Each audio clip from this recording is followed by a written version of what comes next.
قرآن کی سارا قرآن ہی بڑا خوبصورت، اللہ کا کلام، قرآن کی سب سے خوبصورت آیت، قرآن کی سب سے فصیح آیت، سبع معلقہ نام سنا؟ سبع معلقہ، کوئی سر نہیں ہلا۔ عرب میں شعر و شاعری کے مقابلے ہوتے تھے، جس کا کلام سب سے خوبصورت ہوتا تھا بیت اللہ میں لٹکا دیا جاتا تھا۔ ایک دور ایسا آیا کہ 7 شعراء کا کلام ایسا تھا کہ اس میں کوئی 19-20 کا فرق نکالنا مشکل تھا، تو انہوں نے 7 شعراء کے کلام کو بیت اللہ میں لٹکایا ہوا تھا کہ جب اس سے بہتر کوئی کلام آئے گا تو اتار دیں گے۔ مدتیں گزر گئیں، کوئی شاعر وہاں تک نہ پہنچ سکا، وہ لٹکے رہے سال ہا سال کہ میرے محبوب مصطفیٰ صلی اللہ علیہ وسلم کی زبان پر میرے رب کا کلام آیا۔ ما ينطق عن الهوى ان هو الا وحی یوحی، میرے نبی پر میرے اللہ کا کلام اترا، تو اس کلام کو سن کر لوگوں نے قصیدے اتارنے شروع کیے۔ ایک اٹک گیا، امرؤ القیس، اس میں اشعار العرب تھا، اشعار العرب، امرؤ القیس، وہ تو مر گیا تھا، اس کی بہن زندہ تھی، اور اس کا قصیدہ بعض یعنی وجوہات میں باقی 6 سے اعلیٰ تھا، تو اس کو پہلے نمبر پہ رکھا ہوا، پھر 2، پھر 3، پھر 4، پھر 5، پھر 6، پھر 7، تو وہ کیا ابتدائے کلام ہے، نبک من ذکرى حبیب ومنزل بسقط اللواء بین الدخول فحوملی فتوضح فالمقرات لم يعفر اسمها لما نسجتها من جنوب وشمال ترى بعر الأرآم في عرصاتها وقيعانها كأنه حب فلفل كأني غداة البين يوم تحمل لدى سمرات الحي ناقف حنظلي وقوفا بها صحبي علي مطيهم يقولون لا تهلك أسا وتجملي وإن شفائي عبرة مهراقة فهل عند رسم دارس من معولي ففاضت دموع العين مني سبابة على النحر حتى بل الدم محملي، یہ اس کی ابتدا ہے۔ اور کیا موسیقی ہے، ردم ہے، محسوس کیا آپ نے؟ چاہے آپ کو ترجمہ سمجھ میں نہ آیا ہو اور بعض کو آیا ہو، ردم موسیقی سمجھ میں آئی ہے، یہ پورے قصیدے میں اس کا وصف ہے، اس میں وہ سب سے اعلیٰ ہے۔ اس کی بہن سے کسی نے کہا اتار دینا، وہ کہنے لگے بھی میرے بھائی کے ٹکر کا کلام نہیں آیا، تو قرآن کی آیت آئی جو قرآن کی افصح آیت فی القرآن، اعظم آیت آیت الکرسی، اخوف آیت سب سے زیادہ ڈرانے والی، فمن یعمل مثقال ذرۃ خیرا یرہ ومن یعمل مثقال ذرۃ شرا یرہ، ارجا آیت اس کی ضد میں سب سے امید والی آیت، یا عبادی الذین اسرفوا علی انفسهم لا تقنطوا من رحمت اللہ ان اللہ یغفر الذنوب جميعا، سب سے اشد آیات جہنم والوں کے لیے، سب سے خوفناک آیت جہنم والوں کے لیے، فذوقوا فلن نزیدکم الا عذابا، سب سے اعلیٰ درجے کی آیت جنت والوں کے لیے، لہم ما یشاؤون فیہا ولدینا مزید، اطول آیت اذا تداینتم بدین الی اجل مسمی، یہ میں نے تھوڑا سا آپ کو قرآن کی خوبصورتی بتا رہا ہوں تھوڑی کر کر۔ افصح آیت قرآن کی سب سے خوبصورت آیت، وقیل یا ارض ابلعی ماءک ویا سماء اقلعی وغیض الماء وقضی الامر واستوت علی الجودی وقیل بعدا للقوم الظالمین، یہ 19 الفاظ ہیں اور 21 اقسام بلاغت ہیں، 19 الفاظ میں 21 اقسام بلاغت، یہ انسان کے بس کی بات نہیں۔ تو جب اس کی بہن نے سنا کہ یہ کلام ہے تو اس نے جا کے اتار دیا قصیدہ اور کہا کہ یہ وہ کلام ہے جو واقعی اللہ کا کلام ہے، ایسا کوئی انسان کہہ نہیں سکتا ہے، کسی انسان کے بس کی بات نہیں ہے کوئی ایسی بات کر سکتا۔ عبداللہ بن مقفع سے کہا گیا قرآن کے مقابلے میں کلام تیار کرو، وہ بہت بڑا ادیب تھا، عربی کا، ایرانی ہوگا، آتش پرست، 1 سال بیٹھا رہا گھر میں، کلام تیار کر رہا ہے، سال کے بعد کہنے لگا اب تیار ہے، اب مسلمانوں کی کتاب کے ٹکر کا میرا کلام، 1 سال گھر سے نکلا، گلی میں جا رہا ہے، کھڑکی کھلی ہوئی ہے، یہ یوں گزرا اور یوں بچی کی زبان سے نکلی یہ آیت، وہ تلاوت کر رہی تھی، وَقِيلَ يَا أَرْضُ ابْلَعِي مَاءَكِ وَيَا سَمَاءُ أَقْلِعِي وَغِيضَ الْمَاءُ وَقُضِيَ الْأَمْرُ وَاصْطَفَتْ عَلَى الْجُودِيِّ وَقِيلَ بُعْدًا لِلْقَوْمِ الظَّالِمِينَ۔ وہ ایسے سے کانپنے لگا، کہنے لگا یا ویلتا یا ویلتا یا ویلتا، ہوئے میں مر گیا۔ وہ میرے 1 سال کی محنت کو صرف 19 الفاظ کھا گئے۔ واپس گیا، پھاڑ کے پھینک اور کلمہ پڑھ کے مسلمان ہو۔ تو قرآن کی جتنی قسمیں ہیں ان میں سب سے خوبصورت قسم، سب سے خوبصورت قسم، پہلی قسم سورہ نساء، فلا وربک لا یؤمنون حتی یحکموک فیما شجر بینہم ثم لا یجدوا فی انفسہم حرجا مما قضیت ویسلموا تسلیما۔ اے میرے محبوب، یہ بتا دے کل کائنات کے رہنے والوں کو، انہیں بتائیے مجھے آپ کے رب کی قسم، یہ بتاؤ یہ کوئی اور ہے میرے نبی کا رب جس کی اللہ قسم اٹھا رہا؟ فلا وربک، مجھے آپ کے رب کی قسم۔ تو کلام سے یوں لگتا ہے کہ قسم اٹھانے والا رب کوئی اور ہے اور رب محمد کوئی اور ہے، ٹھیک ہے نا؟ ظاہری طور حقیقت میں نہیں ہے۔ یہ جب محبت کو لامحدود درجے پر بیان کرنا ہو تو اپنے آپ کو 2 بنا دیا جاتا ہے۔ یہ عرب کی فصاحت اور عرب کی بلاغت کا قاعدہ ہے کہ اپنے محبوب کے لیے جو حبیب ہوتا ہے، جو عاشق ہوتا ہے، وہ 2 بن جاتا ہے، ایک کو اس کے ساتھ جوڑتا ہے اور دوسرے کو باہر کھڑا کر کے پھر اس کی قسم اٹھاتا، اپنی قسم ہوتی ہے فلا وربک۔ میں ہمیشہ اس کو کھولنے میں اپنے آپ کو ناکام سمجھتا ہوں، دیکھتا ہوں کہ جو میں کہنا چاہتا ہوں میرے پاس الفاظ کوئی نہیں، کہ کیا پیار ہے، کیا محبت ہے، اور کیا ہمارے نصیب ہیں کہ ہمیں ایسا نبی ملا جنہیں اللہ نے اپنا حبیب بنا لی، جنہوں نے اپنا محبوب بنا لی، جس کے وجود کی قسمیں کھائیں لعمرو، جن کے بول کی قسم کھائی وقیلہ، جن کی کتاب کی قسم کھائی والقرآن المجید، جن کے شہر کی قسم کھائی وہذا البلد الامین، جن کی صفائی پیش کرتے ہوئے قسم اٹھائی فلا اقسم بما تبصرون وما لا تبصرون انه لقول رسول کریم وما هو بقول شاعر قلیلا ما تؤمنون ولا بقول کاہن قلیلا ما تذکرون تنزیل من رب العالمین، جن کے اعتراض کے جواب میں خود قسم اٹھائی یاسین والقرآن الحکیم۔ کافروں نے کہا اینا لتارکوا آلہتنا لشاعر مجنون، لشاعر مجنون، مجنون پہلے نبیوں کو کہا گیا، انا لنراک فی صفاحۃ، تو اس کا جواب دیا نوح علیہ السلام نے خود جواب دیا یا قوم لیس بی صفاحۃ۔ ہود علیہ السلام پہ اعتراض ہوا انا لنراک فی ضلال مبین، ہود علیہ السلام نے خود جواب دیا یا قوم لیس بی ضلالۃ۔ میرے نبی کو کہا گیا شاعر ہے، میرے نبی جواب دیتے یا قوم لست شاعر، میں شاعر نہیں میرے حبیب آپ چپ، میں بولوں گا یاسین والقرآن الحکیم انک لمن المرسل، مجھے قسم ہے قرآن حکیم کی آپ میرے رسول۔ یہ تو یا ایھا الذی نزل علیہ الذکر انک لمجنون، یہ تو دیوانے ہیں۔ میرے رب نے کہا میرے نبی آپ نے نہیں بولنا، میں بولوں گا، میں بولوں گا، میں بولوں گا۔ نون والقلم وما یسطرون ما انت بنعمت ربک بمجنون وما صاحبکم بمجنون۔ سبحان، یہ تو راستے سے ہٹا ہوا ہے، یہ تو راستے سے ہٹا ہوا ہے، باپ دادے کے طریقے سے ہٹا ہوا ہے۔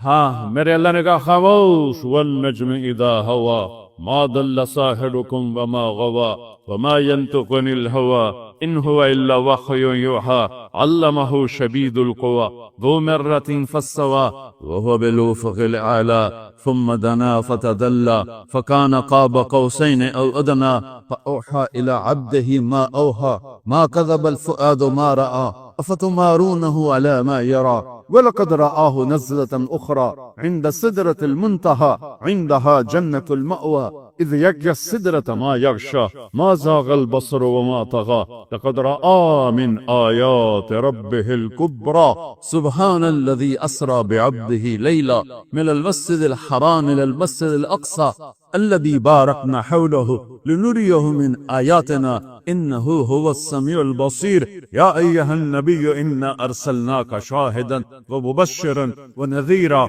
وداعيا إلى الله بإذنه وسراجا منيرا يا أيها المزمل قم الليل إلا قليلا يا أيها المدثر قم فأنذر وربك فكبر وما أرسلناك إلا رحمة للعالمين وما أرسلناك إلا كافة للناس بشير ونذيرا قد جاءكم من الله نور وكتاب مبين والضحى والليل إذا سجى ما ودعك ربك وما قلى وللآخرة خير لك من الأولى ولسوف يعطيك ربك فترضى ألم نشرح لك صدرك ووضعنا عنك وزرك الذي أنقض ظهرك ورفعنا لك ذكرك إنا أعطيناك الكوثر فصل لربك وانهر إن شانئك هو الأبتر یہ محمد یہ احمد یہ ماہی یہ حاشر یہ عاقب یہ فاتح یہ خاتم ابو القاسم طه یاسین محمد بن عبد الله بن عبد المطلب بن هاشم بن عبد منات بن قصي بن كلاب بن مرة بن كعب بن لؤي بن غالب بن فهر بن مالك بن نضر بن كنانة بن خزيمة بن مدرك بن إلياس بن مضر بن نزار بن معب بن عدنان بن أود بن هميسة بن سلامان بن عوس بن بوز بن قمال بن أدي بن عظام بن ناشد بن حيزا بن بلداس بن يدلاس بن طابف بن جاهم بن ناهش بن مافي بن عيفي بن عبكر بن عبيد بن الدعاء بن حمدان بن سنبر بن يفربي بن يحزن بن يلهن بن إرعوى بن عيدي بن زيشان بن عيسر بن أفناد بن إيهام بن مقصر بن ناهد بن زاره بن زمي بن مضي بن عوض بن عرام بن قيدار بن إسماعيل بن إبراهيم بن آذر بن ناحور بن سرود بن رعو بن فائد بن عابر بن أرفخشاد بن سام بن نوح بن لانج بن متوشال بن يرد بن إدريس بن ملهلئيل بن قينان بن آنوش بن شيس وبن آدم علیہ الصلاۃ والسلام. یہ ہمارے نبی ہیں. یہ تم یہ بھی نہیں پڑھتے نہ تم محمد کو پڑھتے ہو نہ اللہ کو پڑھتے ہو. اس کے قانون پڑھتے ہو تو دلوں کی زمین پتھر ہو گئی ہے. ایک نیشنل کالج آف آرٹس میں مورتی بنانے والا اور ایک ہدایات سامنے رکھ کے پڑھنے والا چشمے خشک ہیں. چونکہ چشمہ ہے اللہ اور رسول، اللہ اور رسول، اللہ اور رسول. اگر وہاں سے پانی نہ ملا تو سارے دل کی زمین خشک ہو جائے گی، پتھر ہو جائیں گے. دلوں کو نرم کرنے والے مضامین صرف دو ہیں، ایک اللہ کا رسول. ساری زندگی بولتے رہو، کبھی نہیں تھکو گے، کبھی سننے والے نہیں تھکیں گے. روزانہ روٹی کھاتے ہو 20 سال 30 سال 50 سال 60 سال 70 سال، کبھی تھکے ہو؟ اس کے علاوہ جو چیز کھاؤ گے، یار بس کرو، بہت کھا لیا گوشت، کوئی سبزی لے آؤ یا کوئی دال لے آؤ، یار بڑا میٹھا کھا لیا، کوئی نمکین لے آؤ. روٹی کبھی کہے گا نہیں یار روٹی بہت کھا لی ہے. پٹھان بھی کہے گا ڈوڈا ڈوڈا، پنجابی کہے گا روٹی روٹی، سندھی کہے گا مانی مانی، انگریز کہے گا بریڈ بریڈ. کبھی کوئی تھکا ہے روٹی سے؟ کبھی تھکے ہو؟ باقی ہر چیز سے تھکتے ہو؟ نہیں یار بس کرو، کوئی اور چیز. روٹی اور پانی، ان دو چیزوں سے جیسے انسان کا جسم نہیں تھکتا، اللہ اس کے رسول سے انسان کی روح نہیں تھکتا، اندر اترا ہوا. میں زندگی بھر بھی لگا رہوں تو نبی کی شان کا ذرہ نہیں بتا سکتا کہ میرے نبی کیا شان والے ہیں، کتنی عزت والے ہیں اور کتنے علم والے ہیں. میں ان کی اب صرف ایک حدیث سناتا ہوں، اس ایک حدیث پہ میں عمل کر لوں، محمود صاحب کر لیں، آپ کر لیں، یہ مسورات کر لیں، ہمارا ملک کر لے، ہمارا سارے شعبے زندہ ہو جائیں گے، ہمارے سارے شعبوں سے ظلم نکل جائے گا، ناانصافی نکل جائے گی، برکتیں آئیں گی. ہماری زمینوں کا پانی نیچے جا رہا، 100 فٹ تک ہم پائپ ڈال رہے ہیں، 40 فٹ کنواں، پھر آگے 100 فٹ پر بھی پانی نہیں آ رہا ہے. اس قدر بے برکتی کا سامنا کرنا پڑ رہا ہے.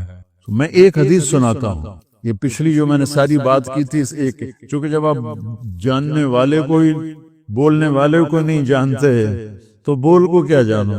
بلکہ ایک واقعہ سناتا ہوں. عبد الخالق تھے، وہ ڈی آئی جی ریٹائر ہوئے، میرے بڑے اچھے دوست تھے. تو وہ پروموٹ ہوئے فیصل آباد سے، ایس ایس پی سے ڈی آئی جی پروموٹ ہوئے. تو یہاں کافی سروس کر کے گئے تھے. وہ آگے 4 مہینے لگانے. تو اس وقت یہاں ظفر لک میرا اسکول کا بڑا اچھا دوست تھا. سینٹرل ماڈل اسکول میں اکٹھے پڑھے. 1 سال میں آگے تھا، وہ پیچھے تھا، لیکن ہمارا ہاسٹل میں کمرہ ایک تھا. میں نے اس سے کہا چلو تمہیں ظفر سے ملاتا ہوں. وہ کہنے لگا میرا وہ بیچ میٹ ہے. میں نے کہا میرا اسکول میٹ. چلو.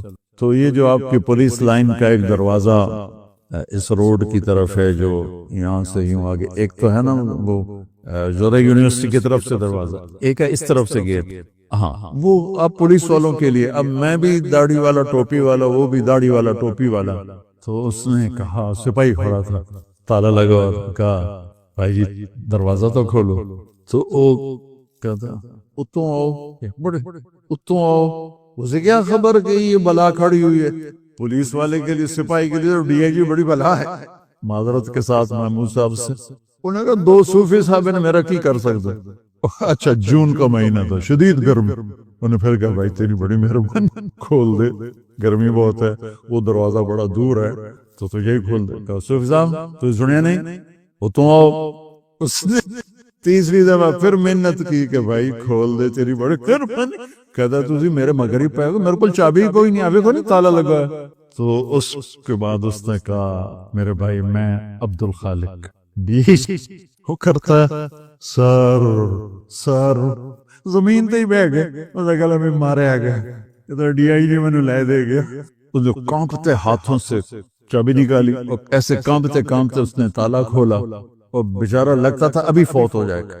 تو میں نے کہا مجھے آج ایک بات سمجھ میں آئی، جب تک بولنے والے کی قدر نہ ہوگی بول کی قدر کون کرے گا. ہمارے دلوں میں اللہ کے رسول کی وہ قدر ہی نہیں رہی. ورنہ میرا دیس جھوٹ بولتا، میرا دیس ملاوٹ کرتا، جوئے کے اڈے چلاتا، زنا کے اڈے چلاتا، سیاست کے نام پہ فرعونیت کرتا. جانتے ہی نہیں ہمارے نبی کی ہے، ہمارے نبی ہیں کون. تو اتنی بڑی ہستی کی ایک حدیث سنا رہا ہوں، اللہ کی قسم، دنیا بھی آپ کی، آخرت بھی آپ، جس مرضی شعبے میں. آپ نے کہا 4 اذا کانت فیک ما درک ما فاتک من الدنیا. 4 باتیں مجھ سے لے لو، 40 نہیں، 400 نہیں، 4 باتیں صرف مجھ سے لے لو اور آنکھیں بند کر کے سو جاؤ، دنیا بھی تمہاری، آخرت بھی تمہاری. میرے نبی کبھی بڑے بڑے وظیفے نہیں بتاتے تھے، امت کو سہولت میں رکھ. تو فرمایا 4 باتیں لے لو، دنیا بھی تمہاری، آخرت بھی. صدق و حدیث، ہمیشہ سچ بولنا، جھوٹ نہ بولنا. میرا دیس، میرا بازار، میری تجارت، میری زراعت، میری سیاست، سب جھوٹ پر. صدق و حدیث، حفظ و امانت، کسی کو دھوکہ نہ دینا، فراڈ نہ کرنا، غلط FIR نہ کاٹنا، دھوکہ نہ دینا، بے گناہوں کو 302 میں نہ دھر لینا. کتنے بے گناہ پھانسی چڑھ گئے. حسن و خلیقت، اخلاق اچھے رکھنا، گالیاں نہ دینا، بدتمیزی نہ کرنا، میٹھے بول سے لوگوں کے دل خریدنا، بشاشت سے، مسکرانے سے لوگوں کے دلوں پہ راج کرنا، عفت فی طعمت، رزق حلال کمانا. 4 باتیں. اور اس میں پورا دین میں نے آپ کو، میں نے نہیں ڈالا، میرے نبی نے پورا دین ڈال کے دے دیا. فرائض کے بعد نمازی تو چھٹی کوئی نہیں، میرے نبی کے نواسے نے سر کٹایا، نماز نہیں چھوڑی، اپنی ساری اولاد ذبح کروا دی، نماز نہیں چھوڑی. اس کے بعد کون یہ کہہ سکتا جی پڑھی نہیں جانتی.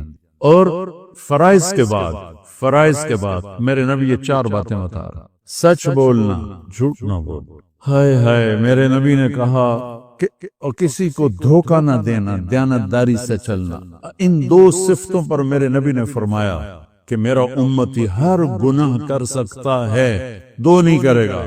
ایک جھوٹ کبھی نہیں بولے گا، ایک دھوکہ کبھی نہیں دے گا. آپ نے امید ظاہر کی، ہر گناہ ہو سکتا ہے، 2 نہیں ہوں گے، جھوٹ نہیں بولے گا، دھوکہ نہیں دے گا. آپ سے پوچھا گیا یا رسول اللہ مسلمان ڈرپوک ہو سکتا؟ ہم نے کہا ہاں. کنجوس ہو سکتا؟ ہم نے کہا ہاں. جھوٹ بول سکتا کہ نہیں؟ جھوٹ نہیں بول سکتا. دھوکہ نہیں دے سکتا ہے، جھوٹ نہیں بول سکتا. میرا امتی انسان ہے، بشر ہے، مرد ہو یا عورت، کوئی بھی گناہ ہو سکتا ہے، دو نہیں کرے گا، جھوٹ کبھی نہیں بولے گا، دھوکہ کبھی نہیں دے گا۔ تو جھوٹوں کے ماحول میں سچ بولنا جہاد ہے۔ اور آپ کی 24 گھنٹے کی جاب ہے، آپ فون بند نہیں کر سکتے، آپ کی وردی اتری ہو تو بھی آپ وردی میں ہوتے ہیں، اور تنخواہیں آپ کی تھوڑی تھوڑی ہیں، اور مشقت آپ کی اتنی ہے، اور اوپر سے کوئی آپ کی تعریف کرنے والا نہیں، سب آپ کو گالیاں دینے والے ہیں، برا بھلا کہنے والے ہیں۔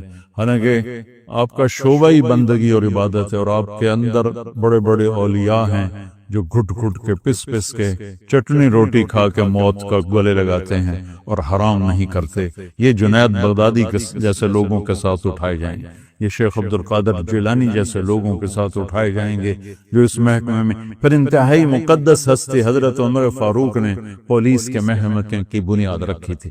نبوی دور میں، صدیقی دور میں پولیس نہیں تھی۔ حضرت عمر نے اپنے جب خلافت 22 لاکھ مربع میل میں پھیل گئی اور مختلف علاقے قومیں داخل ہوئے اور پھر وہ انتشار ہونے لگے، تو پھر آپ نے محکمہ پولیس کی بنیاد رکھی۔ بہت بابرکت ہستی نے آپ کے محکمے کی بنیاد رکھی ہے۔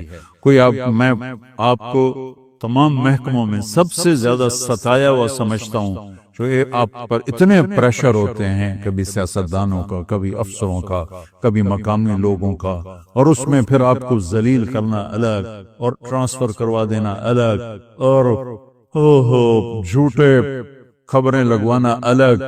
تو کچھ پھر پولیس والوں سے بھی ہو جاتا ہے، کوئی فرشتے تو آپ بھی نہیں ہیں، لیکن آپ یقین مانیں جس تکلیف سے آپ گزرتے ہیں اس کے مقابلے میں تو سپاہی کی تنخواہ بھی 1 لاکھ ہونی چاہیے۔ تو میں آپ کو سلام کرتا ہوں میرے بھائیو، اب یہ 4 باتیں اللہ سے مانگ لو۔ ایک سچ بولنا ہے، جھوٹ نہیں بولنا ہے۔ میرے نبی کا وعدہ، الصدق ینجی والکذب یہلک، سچ نجات دیتا ہے، جھوٹ ہلاک کرتا ہے۔ کبھی دھوکہ نہیں دینا ہے، دیانتداری سے قلم چلانا ہے، دیانتداری سے معاملہ کرنا ہے۔ میرے نبی نے فرمایا، اب دیکھو میرے نبی کی 2 صفتیں ہائی لائٹ ہوئیں، صادق امین، سچا اور دیانتدار۔ اگر آپ مجھ سے سوال کرو کہ مولانا صاحب اسلام کو 2 لفظوں میں بتاؤ، تو میرے پاس 2 لفظ ہیں، سچائی اور امانت داری۔ اور اب مجھ سے پوچھو کفر کو 2 لفظوں میں بتاؤ، تو میرے پاس 2 لفظ ہیں، جھوٹ اور دھوکے باز۔ اور تیسرا بھائی اپنے اخلاق اچھے کرو، آنے والوں کے ساتھ۔ آنے والے مظلوم بھی ہوتے ہیں تو ظالم ہوتے ہیں، مظلوم آتا ہے لیکن وہ ظالم بن کے جاتا ہے۔ ایک آدمی کی واردات ہوتی ہے، 5 بے گناہوں کو دکھاتا ہے۔ تو ہمارا تو مظلوم بھی ظالم ہے۔ آپ کی ڈیوٹی بہت سخت ہے، خوب اللہ روزانہ تھانہ ڈیوٹی پر جانے سے پہلے 2 نفل پڑھ کے گئے کرو کہ یا اللہ میرے ذریعے سے کسی پہ ظلم نہ ہو، زیادتی نہ ہو۔ تو دیانتداری اور سچائی آپ کو 4 چاند لگا دے گی، اور اچھے اخلاق۔ آپ کا مسکرا کے ملنا بھی صدقہ ہے۔ میرے نبی نے فرمایا، ابتسام کا فی وجہ اخی کا صدقہ، تو اپنے مسلمان بھائی کو مسکرا کے مل، یہ بھی تیرے لیے صدقہ۔ ماں باپ زندہ ہیں تو ان کی خدمت کرنا، ان کی دعا لینا۔ اللہ تعالیٰ کی بارگاہ میں کسی نے بڑی جنت بنانی ہو تو اپنے ماں باپ کی دعا لے۔ بسم اللہ الرحمن الرحیم، والصلاة والسلام علی رسولہ الکریم وعلی آلہ وصحبہ اجمعین، اما بعد، فاعوذ باللہ من الشیطان الرجیم، بسم اللہ الرحمن الرحیم، شہر رمضان الذی انزل فیہ القرآن، وقال تعالی یا ایھا الذین آمنوا کتب علیکم الصیام کما کتب علی الذین من قبلکم لعلکم تتقون، وقال النبی صلی اللہ علیہ وسلم من قام رمضان ایمانا واحتسابا غفر له ما تقدم من ذنبه، وقال النبی صلی اللہ علیہ وسلم من صام رمضان غفر له ما تقدم من ذنبه، او کما قال۔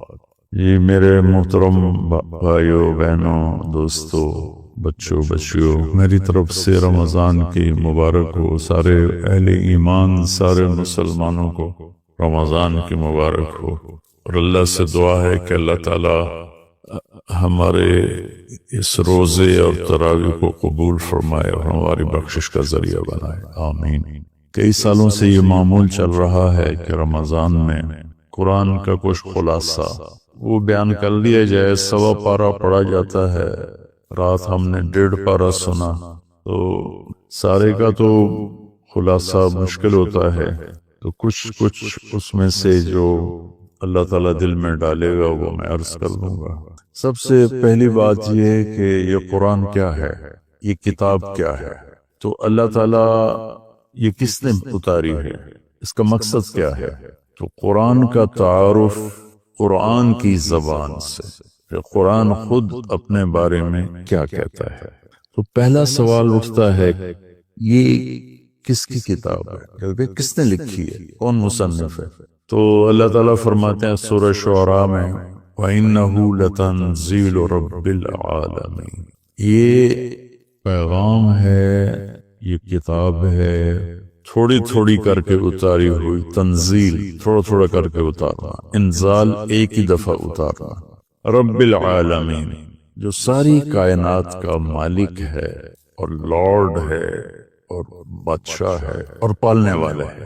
لفظ رب میں اللہ نے ایک خوبصورت اشارہ کیا ہے کہ میں تمہارا پالنے والا ہوں، تو جیسے تمہاری ماں تم سے پیار کرتی ہے اور تمہارے لیے ہر وقت آسائش پہنچانے کی کوشش کرتی ہے، ہر وقت راحت پہنچانے کی کوشش کرتی ہے، تکلیف سے بچانے کی کوشش کرتی ہے، تو یہ کتاب اس رب العالمین کی طرف سے ہے جو تمہارا پالنے والا ہے۔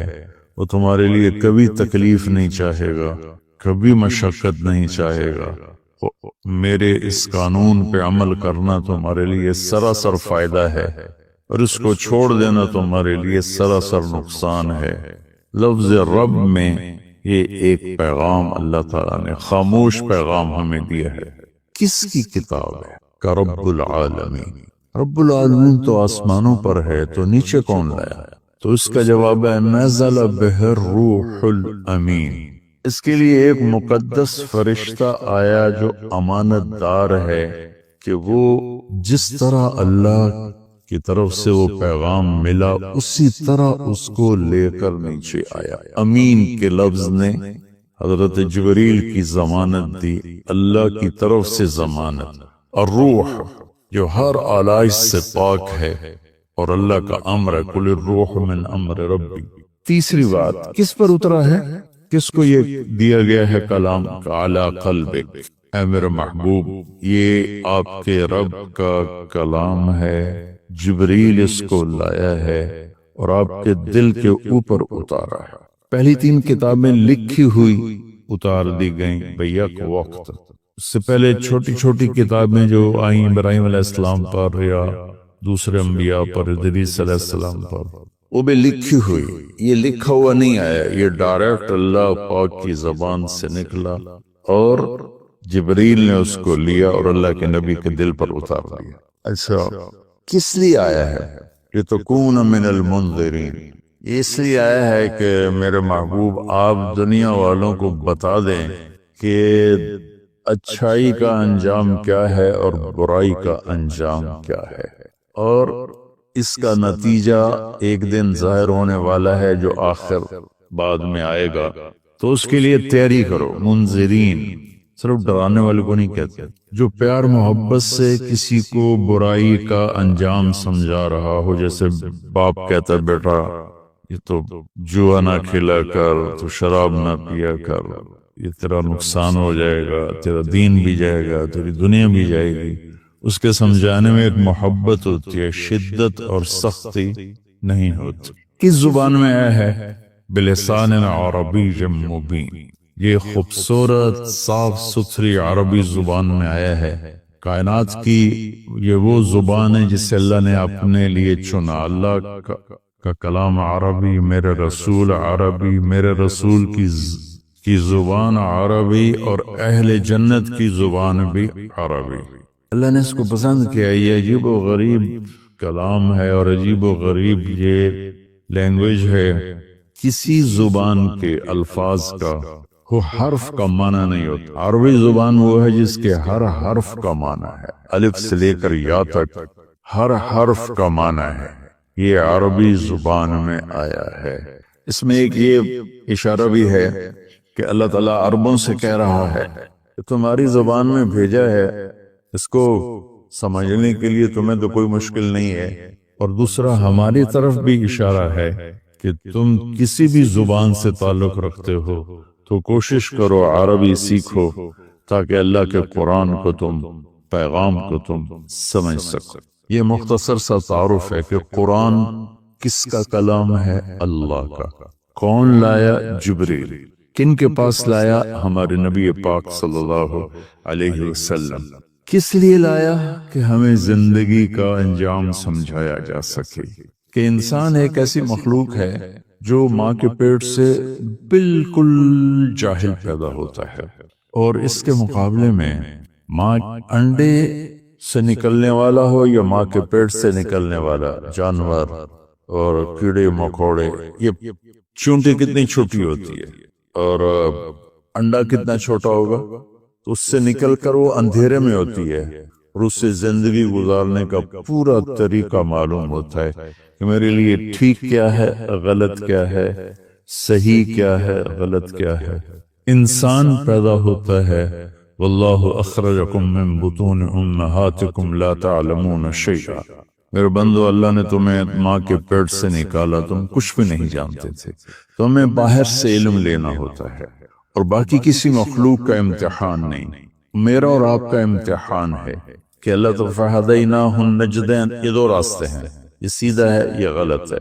قرآن سیدھا راستہ بتاتا ہے، ان ھذا القرآن یہدی للتی ہی اقوم، قرآن تمہیں سیدھا راستہ بتاتا ہے، اور شیطان کیا کرتا ہے؟ وہ ہمیں غلط راستہ بتاتا ہے، وہ ہمیں یجادلوکم وَإِنَّ الشَّيَاطِينَ لَيُوحُونَ إِلَىٰ أَوْلِيَائِهِمْ، کہ یہ شیطان کی بھی وہی چلتی ہے جو اس لیے ہوتی ہے کہ لِتَكُونُ مِنْ أَصْحَابِ السَّعِيرِ، کہ تم جہنم میں جا کے گر جاؤ، چلے جاؤ۔ تو اس لیے اس قرآن کا سیکھنا، چلو ہم عربی تو نہیں سیکھ سکتے ہیں، عمر کا ایک ایسا حصہ، لیکن اس کا ترجمہ پڑھ سکتے ہیں۔ ہر مکتب فکر کے علماء نے ترجمہ کیا ہوا ہے، تو وہ ترجمہ تھوڑا تھوڑا پڑھیں تو انشاءاللہ ہمیں پتہ چلے گا کہ اللہ ہم سے کیا کہتا ہے۔ پھر اس قرآن کا مقصود کیا ہے؟ وہ ہدایت ہے۔ الف لام میم ذالک الکتاب لا ریب فیہ ھدی للمتقین، یہ کتاب کی پہلے اللہ نے ضمانت دی کہ یہ ہر شک و شبہ سے بالا تر کتاب ہے، دنیا میں کوئی یہ دعویٰ نہیں کر سکتا، نہ بولنے والا نہ لکھنے والا۔ انبیاء کے سوا بڑے سے بڑا علامہ ہو، بولنے میں خطا کھائے گا، بڑے سے بڑا علامہ ہو، لکھنے میں خطا کھائے گا، صرف میرے رب کے انبیاء اور میرے رب کا کلام ہر خطا سے پاک ہے۔ تو یہ کس لیے ہے؟ ہدا، ہدن للمتقین، یہ ہدایت ہے۔ ہدا جو کہ عربی زبان ان کی تھی، تو اللہ تعالیٰ نے انہی کی، سبحان اللہ، انہی کے استعمال کے مطابق جب قرآن کو اتارا تو وہ ہل کے رہ گئے۔ ہدا ویسے تو کہ سیدھا راستہ، لیکن ہدا اس چٹان کو کہتے ہیں جو سمندر میں ابھری ہوئی ہو، پانی سے باہر نکلی ہوئی۔ سمندر کے اندر بے شمار پہاڑ ہیں جو ہمارے زمینی پہاڑوں سے زیادہ ہیں، تو کہیں کہیں وہ اوپر نکل آتے ہیں، اور ان پر جب سورج کی چمک پڑتی ہے تو وہ چوٹیاں روشن ہو جاتی ہیں۔ اس روشن چوٹی کو عرب جب سفر کرتے تھے یا دوسرے بھی جب بحری سفر کرتے تھے تو ان کو نشانی بناتے تھے کہ یہ پہاڑ کی چوٹی فلاں جگہ کا پتہ بتاتی ہے، یا سمجھے جدہ کا پتہ بتاتی ہے، یہ یمبو کا پتہ بتاتی ہے، یہ خلیج اقوا کا پتہ بتاتی ہے۔ ایک مثال دے رہا ہوں۔ تو ہدا اس پہاڑ کی چوٹی کو کہتے ہیں جس کو دیکھ کر بحری جہاز اپنی سمت اور راستے کو صحیح کرتے تھے اور منزل تک پہنچتے تھے۔ تو اللہ نے اس کتاب کو ہدا فرمایا ہے کہ انسانی سمندر میں، انسانی زندگی کی کشتی کے لیے، میں پھر دہراتا ہوں، انسانیت کے سمندر میں انسانی زندگی کی کشتی کے لیے یہ جو قرآن ہے، یہ وہ چوٹی ہے پہاڑ کی جس سے تم راستہ پاتے ہو اور جس سے تم اپنی منزل تک پہنچتے ہو۔ ایک مقصد تو اس کا یہ ہے کہ مجھے کیا کرنا ہے قرآن بتائے گا، کیا نہیں کرنا قرآن بتائے گا، جو کہا گیا وہ کر لو، جس سے روکا وہ چھوڑ دو۔ دوسرا، قرآن کا مقصود کیا ہے؟ ھذا بلاغ للناس، یہ پیغام ہے لوگوں کو پہنچانے کے لیے، جس کو امت آج بھلا چکی ہے۔ مدت ہوئی صیاد نے چھوڑا بھی تو کیا، تاب پرواز نہیں راہ چمن یاد نہیں۔ مدت ہوئی، پرندہ پنجرے میں بند تھا، جب شکاری نے اس کو کھولا پنجرے کا دروازہ اور کہا کہ جاؤ آزاد ہو، تو وہ کہتا ہے تاب پرواز نہیں، میں اڑ نہیں سکتا، تم بہت چھوٹی عمر میں مجھے پکڑ کے لائے تھے میرے گھونسلے سے، راہ چمن یاد نہیں، اور مجھے یہ راستہ بھی معلوم نہیں کہ میرا گھونسلہ کس چمن میں تھا، کس درخت پہ تھا، کس شاخ پہ تھا، میں کچھ نہیں کر سکتا۔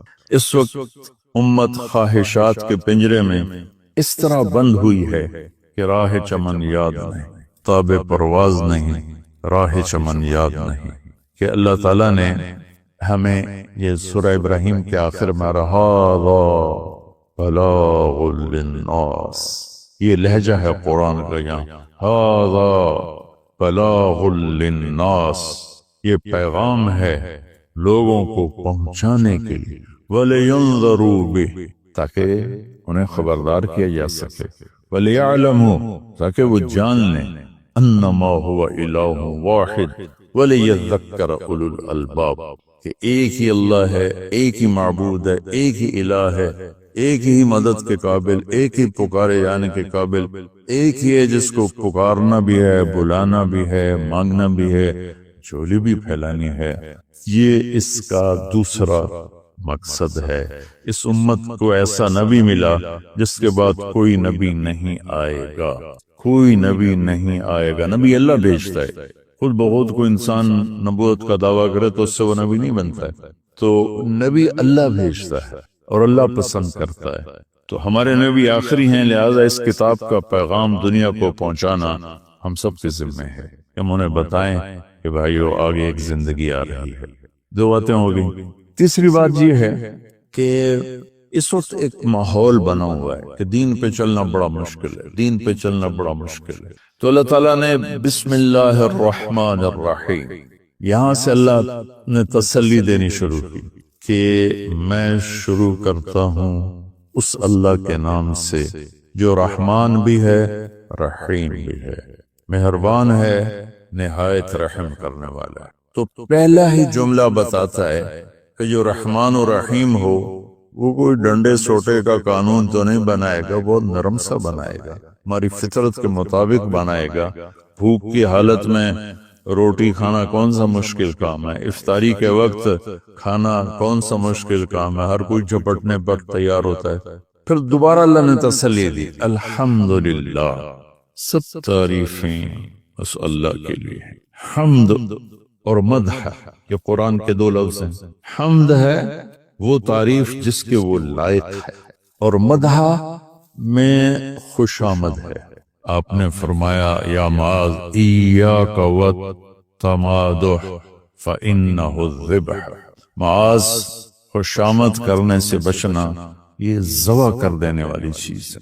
تو اللہ تعالیٰ نے کہا سب تعریفیں تیرے اللہ کی، اور اللہ کے صفاتی نام 99 ترمذی شریف میں ہیں، لیکن وہ 99 نام صرف نہیں ہے، بلکہ جیسے اللہ اپنی ذات میں لامحدود ہے تو اس کی نام بھی لامحدود ہیں، لیکن ذاتی نام جو ہے وہ اللہ ہے۔ میرے بر صغیر میں خدا بولا جاتا ہے عام طور پہ، اہل علم بھی یہی بولتے ہیں، عام لوگ بھی یہی بولتے ہیں، میرا اس سے کوئی اختلاف نہیں ہے کہ یہ نہیں بولنا چاہیے۔ خدا فارسی کا لفظ ہے، پتہ نہیں کس نے یہ لفظ بنایا، خدا، وہ جسے کسی نے نہ بنایا ہو اسے خدا کہتے ہیں، لیکن اللہ نے اپنا نام بتایا کہ میرا نام اللہ ہے۔ تو ترجمہ لفظوں کا نہیں ہوتا، نام کا ترجمہ نہیں ہوتا، ترجمہ عبارات کا ہوتا ہے۔ میرا نام طارق جمیل ہے، اس کے الفاظ کا مطلب ہے کچھ، لیکن مجھے طارق جمیل کہہ کے پکارا جاتا ہے، اور طارق رات کو آنے والا، اور طارق کھٹکھٹانے والا، میں تو کوئی نہیں کھٹکھٹا رہا، مولانا خوبصورت جمیل خوبصورت کو کہتے ہیں، نام کا ترجمہ نہیں ہوتا، اس لیے بہتر یہ ہے کہ اللہ کو صرف اللہ کے نام سے پکارا جائے، اللہ، سبحان اللہ، زبانی میٹھی ہو جاتی، اللہ، یہ کوئی حرام حلال کی بات نہیں کر رہا ہوں، افضل اور اولا کی بات کر رہا ہوں کہ جو نام اللہ نے اپنا کہا، اللہ، قرآن کو شروع اس سے کیا، ہمیں اللہ کہنا چاہیے۔ جو لفظ اللہ میں نور ہے وہ لفظ خدا میں ہے ہی نہیں، صرف اللہ کا حق، صرف اللہ کا حق۔ اور اللہ کے نام میں ایک عجیب صفت ہے، کسی بھی نام کا کوئی لفظ حرف نکالو تو مطلب بدل جاتا ہے، جیسے طارق، رات کو آنے والا، ترق، الف نکال دو، ترق، تو ترق کا مطلب ہے زمین پہ قدم مارنا، طریق سے ترق ہے، طریق ہوتا ہے زمین کی وہ جگہ جس پر پاؤں کی دھمک پڑتے پڑتے پڑتے پڑتے راستہ بن جائے، اس سے اس کو طریق کہتے ہیں۔ تو اب تو یہ ہٹا دو تو ارق، بے قرار، جمیل کا جیم ہٹا دو تو میل بن گیا، میل بن گیا، یہ ہٹا دو تو جمل، اونٹ بن گیا۔ لفظ اللہ کی ایک خصوصیت ہے کہ اس کے ہر حرف کو ہٹا دو تو اشارہ اللہ کی طرف ہوتا ہے، اللہ اللہ ہی ہے۔ الف ہٹا دو، للہ، تو اللہ کہتا ہے للہ ما فی السماوات و ما فی الارض، تو اشارہ اللہ کی طرف۔ اگلا لام ہٹا دو تو بچ جاتا ہے لہو، تو اللہ تعالیٰ کہتا ہے لہو ما فی السماوات و ما فی الارض۔ پچھلا لام ہٹا دو، الف کے بعد کا لام ہٹایا تو الہ بن گیا، اور آخری لام ہٹایا تو لہو بن، آخری لام ہٹایا تو الہ بنا، اور پہلا ہٹایا تو لہو بنا۔ تو میرا رب کہتا ہے اللہ، اچھا اللہ، الف ہٹا دو، للہ، اللہ، للہ ما فی السماوات و ما فی الارض، پھر لام بھی ہٹا دو، الف بھی ہٹا دیا، لام بھی ہٹا دیا، تو لہو ما فی السماوات و ما فی الارض۔ پھر آخری لام کو ہٹا کے پہلے لام کو بچا لیا تو وَهُوَ الَّذِي فِي السَّمَاءِ إِلَٰهٌ وَفِي الْأَرْضِ إِلَٰهٌ۔ اور پھر سب سے عجیب بات کہ سارے حرف ہٹا کر آخری ایک ہی پیش کو باقی رکھو نا، تو وہ ہے اللہ لا الہ الا ہو، اللہ لا الہ الا ہو، هو اللہ الذی لا الہ الا ہو، قل هو اللہ احد، هو اللہ الذی لا الہ الا ہو، یہ لہو ما فی السماوات و ما فی الارض۔ تو اللہ تعالیٰ نے ہمیں تسلی دی کہ میں بہت بڑا ہوں۔ اچھا یہ اللہ، یہ جو تو قانون بھیج رہا ہے تو قانون تو بڑے سخت ہوتے ہیں، تو اللہ کہتا ہے رب العالمین، نہیں میں تمہاری ماں سے زیادہ پیار کرنے والا ہوں، میں تم پر ایسے ڈانڈے نہیں چلاؤں، لیکن میرا اللہ کہتا ہے کہ میرا بندہ میں تیری ماں سے 70 گنا کا مطلب 70 نہیں ہوتا، لا محدود درجے میرا پیار ہے۔ پھر تسلی نہیں ہوتی، اللہ تو قرآن تو بھیج رہا ہے، پتہ نہیں ہم عمل کر سکیں گے کہ نہیں کر سکیں گے، تو پھر اللہ کہتا ہے الرحمن الرحیم۔ کیوں ڈر گئے؟ کیوں قرآن کے مطابق دکان نہیں چلاتے، زندگی نہیں گزارتے، جاب نہیں کرتے، زراعت نہیں کرتے، تجارت نہیں کرتے، شادی نہیں کرتے، ساری چیزوں کو بنا لیں، تو کیوں ڈرتے ہو؟ رب العالمین پہلی گارنٹی، الرحمن الرحیم پہلے بسم اللہ سے، پھر دوسری گارنٹی اللہ، کہ میں اللہ ہوں، نفع نقصان کا مالک ہوں، پھر رب العالمین تم پر مہربان ہوں، تمہارا پالنے والا ہوں، پھر الرحمن الرحیم کی دوبارہ تکرار ہے۔ کیوں ڈرتے ہو؟ رحمان بھی ہوں، رحیم بھی ہوں۔ اب اللہ نے جزا سزا کا بھی ایک رکھا نا، کہ بہت سے لوگ ہیں جو محبت کی بات جتنی بھی کرو وہ الٹا ہی سوچتے ہیں، تو اس کو دھمکانے کے لیے مالک یوم الدین۔ پھر یہ بھی یاد رکھنا کہ میرے لیے میرے پاس جزا سزا کا بھی نظام ہے۔ اس کو اللہ تعالیٰ اتنے خوبصورت انداز میں بیان کرتا ہے کہ ہم تو چونکہ عرب نہیں ہیں لیکن عربی کچھ پڑھی تھوڑی بہت، اللہ نے اس کا ذوق بھی دیا، تو ابھی ساری بات ہو رہی کہ وہ ایسا ہے، وہ ایسا ہے، وہ ایسا ہے، لیکن آگے ہے ایاک نعبد و ایاک نستعین، اللہ تیری ہی بندگی کرتے ہیں، تجھی سے مدد مانگتے ہیں۔ تو ایک دم جیسے اللہ سامنے آ گیا ہو، الحمدللہ رب العالمین الرحمن الرحیم، ان الفاظ نے اس طرح کر دیا جیسے اللہ میرے سامنے آ گیا ہے، جیسے کأنک تراہ، جیسے اللہ میرے سامنے آ گیا تو میں کہتا ایاک نعبد، یا اللہ میں تیری ہی بندگی کرتا ہوں، وایاک نستعین، یا اللہ میں صرف تجھے پکارتا ہوں مدد کے لیے، میں کسی اور کو نہیں پکارتا۔ میرے نبی نے حضرت عبداللہ بن عباس سے فرمایا وَإِذَا سَأَلْتَ فَاسْأَلِ اللَّهِ وَإِذَا اسْتَعَنْتَ فَاسْتَعِنْ بِاللَّهِ کہ اے بچے، اے میرے یا غلام، اے میرے پیارے چچا زاد بھائی، تو ایسا جب تجھے پکارنا ہو تو اللہ کو پکارنا، مدد کے لیے صرف اللہ ہے جو آتا ہے، اللہ کے سوا کوئی مدد نہیں کر سکتا۔ یہ اسباب کی دنیا ہے، ایک دوسرے سے مدد لینا، تو میرے نبی نے قرضے اٹھائے، میرے نبی نے زرہ پہنی، میرے نبی نے تلوار اٹھائی، لیکن وہ کام جو براہ راست اللہ کے ہاتھ میں ہے ان میں صرف اللہ کو پکارا جاتا ہے، ان میں صرف اللہ کو پکارا جاتا ہے۔ ایاک نعبد و ایاک نستعین۔ علماء فرماتے ہیں ساری آسمانی کتابوں کا خلاصہ قرآن ہے، اور قرآن کا خلاصہ سورۃ فاتحہ ہے، اور سورۃ فاتحہ کا خلاصہ ایاک نعبد و ایاک نستعین۔ اے میرے اللہ، یا اللہ، یہ صرف اللہ کے ساتھ ہے اور کسی کے ساتھ نہیں۔ تو پھر اللہ تبارک و تعالی، چونکہ میں نے پہلے شروع میں کہا تھا کہ ہم زندگی گزارنے کا طریقہ نہیں جانتے، تو اللہ نے ہم سے یہ دعا ہم پہ فرض کر دی کہ تم نے یہ مانگنا ہے، جو کہ تم اندھے ہو جاہل ہو، کہو اہدنا۔ کتنی ضروری ہے، اللہ کہتا روٹی مانگو، پانی مانگو، بیوی مانگو، بچے مانگو، جی کپڑے مانگو، زمین مانگو، جائیداد مانگو، صحت مانگو، عزت مانگو، سب کچھ مانگو، لیکن ایک چیز اللہ نے فرض کر دی کہ میرے بندے اگر تو ہدایت کے بغیر مر گیا تو برباد ہو جائے گا، لہذا تم پہ واجب کرتا ہوں، فرض کرتا ہوں کہ اہدنا الصراط المستقیم۔ اہدنا پہلے میں بتا چکا ہوں کہ خدا یا اللہ وہ چٹان دکھا دے جس کو دیکھ کر میری زندگی کی راہیں صحیح جگہ تک مجھے پہنچائیں۔ خدا، عرب اس کو سن کے ہل گئے تھے کہ وہ محاورہ سمجھتے تھے، ہم محاورہ نہیں سمجھتے، لیکن عرب کیوں ہل گئے تھے؟ کہتے کیا کمال ہے یار، یہ کیا آدمی کہاں سے بولتا ہے، کیا بولتا ہے۔ وہ تو ابو جہل سے پوچھا اخنس ابن شریک نے، سچ سچ بتا محمد جھوٹے ہیں کہ سچے ہیں؟ اللہ کی قسم سچے ہیں، پر نہیں مانوں گا، میں بنو ہاشم سے مقابلہ کروں گا، نہیں مانوں گا، سچے ہیں۔ تو اہدنا، یا اللہ وہ چٹان دکھا، وہ کیا؟ وہ قرآن ہے جس کو دیکھ کر میں تجھ تک پہنچ جاؤں۔ صراط، سیدھے راستے کو کہتے ہیں، صراط جس پر کسی قسم کا کوئی کھڈا نہ ہو، جیسے موٹر وے۔ اب موٹر وے بنائے تو ہم لوگ اپنے گاؤں سے، ابھی میں گاؤں سے ہی بات کر رہا ہوں، ملتان کے لیے جانا ہو، لاہور، اسلام آباد، فیصل آباد، موٹر وے سے جاتے ہیں۔ صراط موٹر وے کو کہتے ہیں۔ المستقیم جس میں وہ نہ ہو، زیادہ موڑ نہ ہو، بلکہ سیدھا ہو۔